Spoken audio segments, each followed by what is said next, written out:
এবার দেখাবো কিভাবে এনক্যাপসুলেট করা ডাটা মেথডে ব্যবহার করব। অর্থাৎ গেট রিটার্ন করবে মেথড ডাটা, মেথডের রিটার্ন করা ডাটা। যেমন আমি একটা মেথড ক্রিয়েট করছি, এখানে মেথডটা হলো পাবলিক ইন্ট গেট প্রোডাক্ট। তো আমি রিটার্ন দিলাম 50। এটা আমি কিভাবে ফিল্ডে সেট করব। এখন আমি যদি ভ্যালু এখানে এটা তুলে দিয়ে যদি গেট প্রোডাক্ট দিই, এটা একটা মেথড, সুতরাং এটা ব্র্যাকেটের মধ্যে হবে। আমি এটা তুলে দিয়েছি, আমার এখানে রিটার্ন করার কথা 42,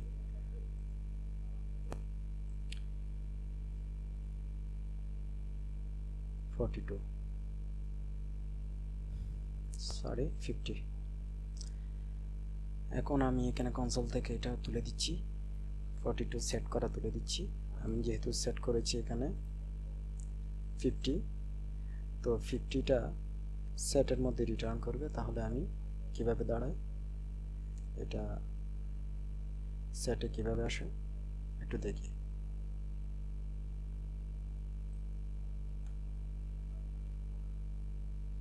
আসেনি, কেন আসেনি? এখানে আমি সেটটা আমি এখানে ডিক্লেয়ার না করে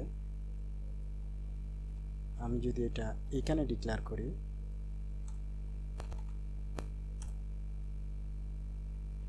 ID equal get product get, মেথডটা আমি এখানে ডিক্লেয়ার করলাম। অর্থাৎ এই মেথডটা আমি এটা প্রথম ইনস্ট্যান্স ক্রিয়েট করলাম, নিউ ইনস্ট্যান্স ক্রিয়েট করার পরে এখানে এই আইডির ভ্যালুটা সেট করলাম, এই আইডির ভ্যালুটা সেট করলাম মেথড দিয়ে। তাহলে কি দাঁড়ায়, এবার আসে ইনশাআল্লাহ 50। তাহলে আমি মেথডে রিটার্ন করা ডাটা আমি সেটের মধ্যে রিটার্ন করতে পারি। এবার আসি,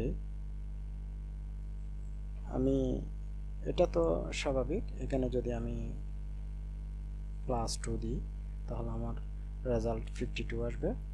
মেথডের ডিক্লেয়ার করা এটার সাথে যোগ হবে। সরি, এখানে প্লাস দেওয়া হয়নি,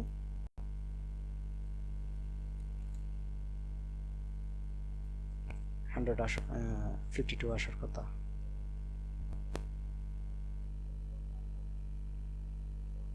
আচ্ছা 52। এখন এনক্যাপসুলেশনের এটাই হচ্ছে প্রসেস।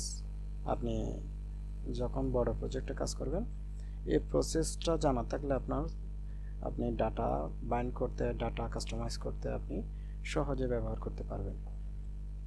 আচ্ছা, এরপরে আসি এনক্যাপসুলেশন কিভাবে কনস্ট্রাক্টর। আচ্ছা, কনস্ট্রাক্টর আমাদের আলাদাভাবে এটা একটা লেকচার করতে হবে, কারণ কনস্ট্রাক্টর বিষয়টাও মানে ছোট বিষয় না। তো